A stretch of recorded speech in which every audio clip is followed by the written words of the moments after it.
Tanpa tercium media massa, Indonesia sudah bangun kapal induk demi hadapi klaim 9-Line China. Klaim 9-Line China di Natuna Utara membuat Indonesia seakan disodori buah si malakama.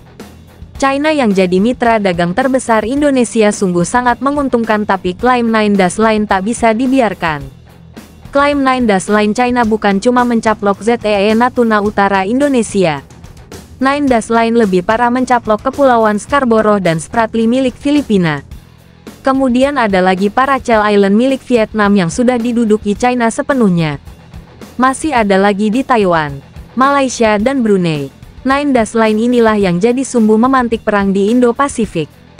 Jika China tak melontarkan klaim, niscaya situasi di Indo-Pasifik tenteram damai. Tapi dari kacamata pemerintah China, klaim dianggap perlu karena ambisinya menjadi kekuatan global. China ogah lama-lama melihat AS jadi kekuatan tunggal dunia, karena tak sesuai dengan konsep keseimbangan yin-yang. Untuk mencapai tujuan itulah China memerlukan kekuatan militer besar dan kini sedang dibangun.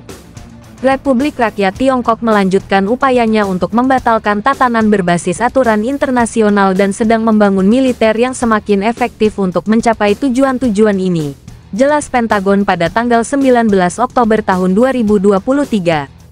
AS sudah mencium fakta bahwa cuma China lah yang punya niat, kemauan serta kemampuan menandingi teknologi pertahanan Washington. Serta China punya tangga perekonomian yang mampu mengancam hegemoni AS. Laporan tahunan kepada Kongres didasarkan pada premis strategi pertahanan nasional bahwa Tiongkok adalah satu-satunya pesaing yang memiliki niat, kemauan, dan kemampuan untuk membentuk kembali tatanan internasional. Strategi Pertahanan Nasional tahun 2022 mengidentifikasi RRT sebagai negara dengan kemampuan militer yang semakin meningkat dan menjadi tantangan utama departemen ini, jelas Pentagon. Kewaspadaan AS semakin menjadi karena pada 2049 saat 100 tahun pendirian RRC akan ada pemaksaan secara militer kepada negara lain yang dilakukan oleh Beijing. Salah satu bagian dari upaya ini adalah Tiongkok meningkatkan paksaan militer, kata pejabat itu. Contohnya adalah meningkatnya jumlah pencegatan tidak aman terhadap kapal dan pesawat AS, sekutu dan mitra yang beroperasi di jalur udara dan laut internasional di kawasan Indo-Pasifik, jelasnya. Keadaan seperti ini juga direspon negara lain termasuk Indonesia. Indonesia sudah pasti memperkuat Pulau Natuna besar untuk menghadapi eskalasi yang tak bisa ditebak.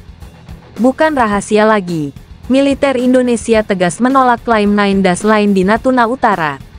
Maka Indonesia tanpa tercium media massa sudah berhasil membangun kapal induk statis di Natuna Besar. Ya, Pulau Natuna Besar dijadikan kapal induk statis berisi berbagai senjata penggebuk kelas 1.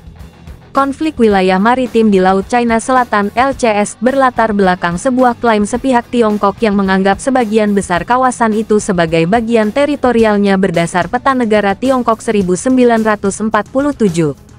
Terhadap Indonesia, klaim ini bersinggungan dengan ZEE di wilayah Natuna.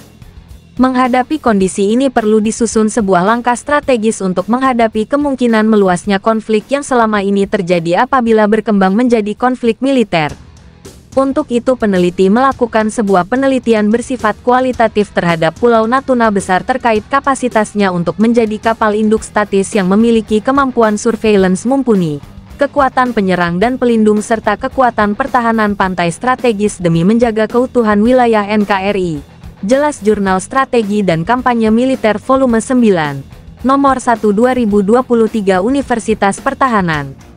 Memang Pulau Natuna Besar saat ini sudah berhasil diubah jadi kapal induk statis untuk menolak klaim 9-Line China di sana.